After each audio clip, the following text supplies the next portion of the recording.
He reminds them that cutting ties with Longsong means they're committing to sticking it out in Border Town for the winter. That news sets off another round of worry, but the boy quickly shifts gears, reminding everyone about the wall they're building. He boosts their spirits by saying demons aren't any tougher than the beasts in the forest and won't be able to scale their wall no matter how hard they try. Then he gives them a choice: either seek refuge to starve in Longsong Fortress or stand with him to protect their families. He asks if anyone's up for joining him on the wall to fend off monsters, promising good silver coin rewards for those who help out. And if the worst happens and someone doesn't make it, he pledges 5 golden coins to their family. The whole crowd gets fired up by his speech, and suddenly everyone's geared up to face whatever comes their way with determination and grit. The atmosphere in Longsong Fortress is lively with laughter echoing through the entire castle. People seem to be having a good time poking fun at our hero's decision to stay put in Border Town and build a wall. One guy, sporting a solid mustache, jokes that our hero would probably stack some rough rocks together, throw in some dirt and mud, and call it a day. He is sure that eventually our hero will come running back to Longsong, and they can further exploit him when he's desperate. However, the leader of this committee doesn't seem to dismiss our hero as lightly as the others. He asks for the ambassador's take on the matter. The redhead, bewildered at first, mentions that their original plan was to maintain their monopoly as usual, and as long as they purchase ores from our hero at 3 times lower than the market price, it's a good deal for them. But our hero has other plans. He's not just looking to sell the ores to only Longsong fortresses. He's willing to cut the price of ores by half, aims to stimulate higher demand and thereby increase overall production capacity and revenue for Border Town. This approach is a strategic move to foster economic growth and sustainability in the region, and because of that price cut in ores, the Longsong Fortress will be able to earn much more than they earned in the past. Additionally, he intends to manufacture iron tools, which he believes will fly off the shelves no matter where they were sold, making an additional stream of income. However, those aren't the only things to think about. If our hero can hold off the demons at Border Town, it's good news for Longsong too. They won't have to keep dealing with those pesky beasts every year. Plus, the throne squabble is only 5 years long. So if Border Town flourishes afterward, Longsong could end up with the kingdom's 3rd biggest slice of land. The red-headed guy suggests that Longsong should pitch in to help our prince build the wall and defend Border Town. He figures it'll pay off in the end. The old man agrees with the redhead's practical sense but calls it typical merchant thinking. To this white-haired fellow, it's not about whether Border Town succeeds or fails. He just doesn't want to share his turf with anyone, prince or not. The next day, Chief Knight's face was priceless when he laid eyes on the contraption our prince had been tinkering with. True to form, he showered all the credit on Anna, who'd helped with welding the metal parts. The prince couldn't contain his excitement over his latest creation, which is a steam engine. He hugged his beautiful invention tightly, seeing it as the first step towards ushering humanity into an industrial revolution fueled by a new energy source. 5 minutes later, the knight still looked baffled, trying to wrap his head around how the machine worked. When Anna fired up the furnace below, the cogs and gears started turning, and soon enough, the wheel began spinning faster and faster. Watching the mechanical parts move left, the knight completely awestruck. It was his first glimpse of the natural power the prince had been talking about, which is a force equal to the strength of 10 knights combined, and this innovation promised to save a ton of manual and animal labor. Training a knight took 15 years, but building a contraption like this stove only took 3 days. The knight found it fascinating that it didn't need feeding, didn't care about weather, and was impervious to arrows or blades. Seeing this, he started to wonder if traditional knights were even necessary in a world with such machines. The boy was totally stoked to see his farming game jump forward by a few hundred years. Later that night, our hero swung open his bedroom door and found the assassin lady once again, deep into studying the blueprints he'd made. He gave her a bit of a hard time for spying on him and just waltzing into his room unannounced. But the lady just chuckles, pointing out how the 4th prince was rumored to be a total flop with a lousy personality, yet his inventions were master class. She wondered if those blueprints were for the stove he'd cooked up recently, but the boy was feeling kinda down and out, watching her toy with his secret plans he had kept locked up tight in his office. Seeing her impressed, he attributes all of the credit to Anna once again, and explains that the machine could be used for anything needing a lot of muscle, like getting stuff around or making stuff. The lady smiles upon hearing this, and lets our boy know that she'll be keeping these blueprints, since there are many witches in the association who can make good use of firepower. As she tucks them into her robe, the idiot's eyes accidentally drift over her cleavage, and he stumbles over his words in embarrassment, telling her he didn't give permission for that. She just smirks and says she already has something as payment, tossing a document at him she pulled from her chest. The boy eagerly grabbed it and tore it open, only to find it addressed to his servant Tyre. The letter sternly instructed Tyre not to repeat the same mistake and was ordered to eliminate the prince during the months of demons. The boy's mind races, recalling how Prince Roland used to exploit her whenever he could, and our hero feels deeply unsettled by these memories. The woman then tells him she snatched it from one of the pigeons, mentioning there wasn't any signature on the letter, but she thinks it might have been sent by one of his siblings. So she asks if he's cool with her digging deeper to find out who's behind these orders. He gives her the go-ahead, and she strikes a respectful pose, saying she'll be taking the blueprints as payment. The next day, he's still hung up on last night's letter when the knight shows up. The guy drops to his knees and spills that Tyre kicked the bucket last night. Apparently, she took a tumble from her balcony, and there weren't any signs of a struggle, and the guards swear they didn't see anyone come or go. The boy's visibly bummed out and tells the knight to have the head servant handle the situation. Once the knight had left the room, our hero called the assassin lady back, and she showed up right on cue. She quickly spilled the beans that the servant had killed herself the moment she laid eyes on her. The boy couldn't hide his disappointment, muttering that he figured she'd know how to handle such things. The lady countered, saying she had tied Tyre with ropes up tight, but the wily servant had stashed poison in her fake tooth, and once she died out of poison, she threw the servant from the balcony to make it look like an accident. Even though her interrogation had hit a dead end, she whipped out another note from her cleavage and revealed that this is what she found out in her apartment. With a sly grin, she points out that the sender called Tyre Big Sister and mentioned a seaside view a lot. She hints that there's a chance the third princess from Clearwater Port might be the one pulling the strings. She suspects Princess Garcia Wimbledon might be holding Tyre's family hostage, using her as a pawn to eliminate our hero. Judging by how Tyre chose to end things, it seems she was trained for years before being assigned here. The boy feels deeply disappointed that his own siblings are so quick to eliminate each other for the crown. Suddenly, the woman leans in close to our hero's ear and whispers that she has to go because someone is coming their way. The boy blushes a bit, maybe catching a peek of her assets straining against her shirt before she disappears into thin air. Just then, the old consul shows up with some good news. A bunch of folks have volunteered to take on the demons during the demon months. This puts a big grin on the prince's face, and he decides he needs to go see it all for himself. But before heading there, the old man genuinely asks if he really intends to have these regular folks go up against the demons. Once outside, our hero also feels bummed out and sees that the consultant's worries were legit. These people don't look like fighters. They seem more like street thugs. On the other hand, the knight is all gung-ho about how he picked these folks based on what our hero wanted. But looking at these poor souls with their frail bodies, it's clear this knight totally missed the mark.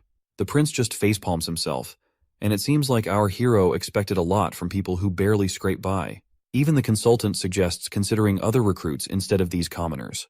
But our hero seems dead set on using them anyway, as if he has cracked the code already. Our hero believes that it's all about people power when it comes to building a strong army, whether they're wielding medieval swords or modern tech. The knight suggests starting sword training tomorrow, but our hero waves it off.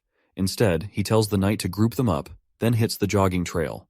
He also tells him to bring that iron axe hunter from earlier in tow, and suggests the knight to sit tight and enjoy the show. By noon, the hunters joined our hero's cause. But the knight's not exactly thrilled with this new training approach. Coming from a family steeped in warrior tradition, he doesn't get why these folks are getting rewarded with eggs just for standing around all morning, especially since eggs are pricey as hell. Once again, our hero tells him to chill and enjoy the show. Like, he already knows you can't whip up a top-notch army in a few medieval months, and he is not after muscle-bound brutes who can tear enemies apart with their bare hands. All he wants is disciplined soldiers. To get results fast, he's using military techniques he learned back in college. He's seen how quickly people can unify under this method, and he is betting these folks will follow suit. After a while, the carriages show up and folks eagerly line up for their eggs. People still can't quite wrap their heads around the idea of eggs as rewards. The knight clangs his plate loudly to get everyone's attention and orders them to form 4 lines. He lays down the law that food will be handed out in order, and stragglers would wait till the end. There's a mix of nerves and compliance as everyone queues up. Meanwhile, the knight is still puzzled why the prince is bothering to teach these kinds of basic things to these people. Suddenly, the crowd erupts into murmurs and talks, chanting Iron Axe, who seems to have quite the reputation around these parts. The prince declares a break after lunch, followed by a visit to the guard barracks in town. Iron Axe is appointed as their captain, tasked with teaching everyone how to set up tents. As soon as our hero finishes speaking, there's a buzz of gossip about the prince putting someone like Iron Axe in charge of their platoon. To calm everyone down, he reminds them that Iron Axe isn't local, just like the witches that do not belong to Grey Castle. Our hero stresses that in Border Town, everyone's treated equally, no matter where they're from. As long as they're not criminals, they're welcome here. The prince unrolls a ridiculously long sheet, longer than your average grocery list, and tells the chief knight to pay more attention to these rules than to who gets to be captain. He stresses that everyone needs to memorize and stick to these rules if they want their usual egg during meals. The chief knight scratches his head at the idea of visiting Teacher Carl after dinner, wondering aloud how reading and writing will help fight demons.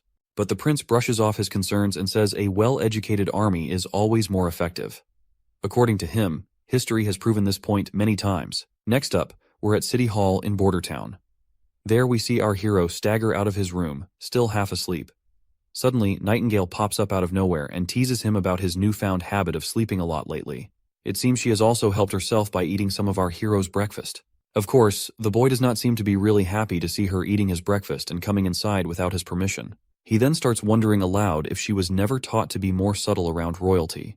As he takes his seat, the lady adopts a respectful posture and asks if she's being polite enough. Then she casually mentions she knows the prince isn't into all that fancy, unnecessary politeness. The boy finds himself startled to see that she seems to know what he exactly prefers. He sighs and tells her to just eat the whole breakfast so he can at least ask for another serving. She dives into the food while the prince starts flipping through his new blueprints. The lady then curiously asks why he's been ordering so much ice-ons lately, because it's already dead of the winter, and if our hero wants to make his whiskey cool, he can simply put his drink outside. Seeing his wide-open order book, Prince Ronald realizes that she must have seen everything he has been ordering lately. So, he spills the beans that he's trying to make cheese, and to do that, he needs things to stay below freezing.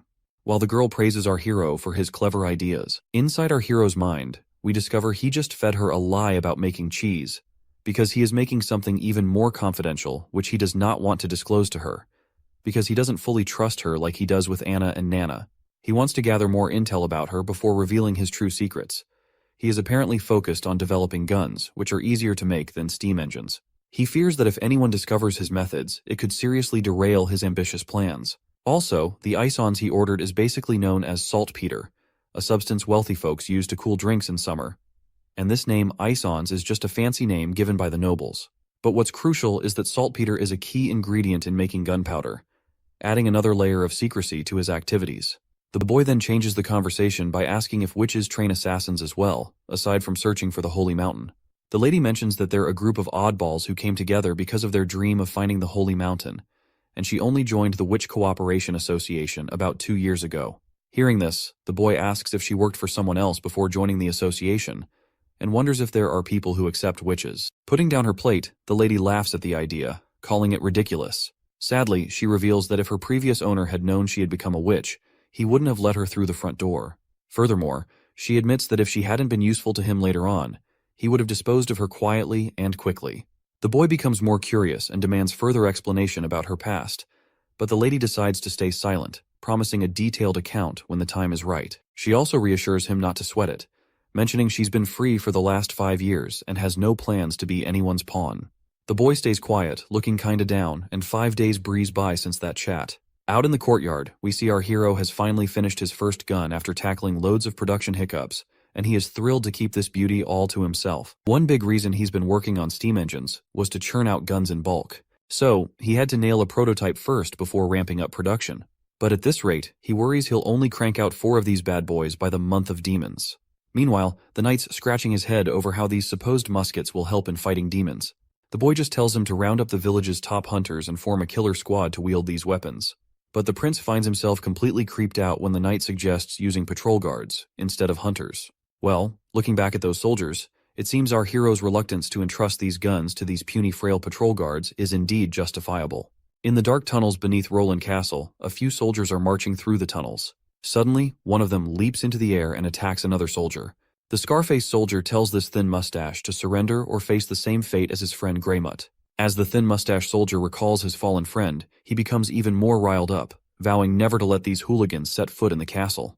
With a surge of strength, he flings the scar-faced man back, causing his sword to fly off. Thin Mustache then readies his own sword and thrusts it into the left shoulder of Scarface, declaring that, "This is for Greymut." As he bleeds, Scarface scoffs, amazed that an ordinary guard patrol like the Thin Mustache soldier could hurt him.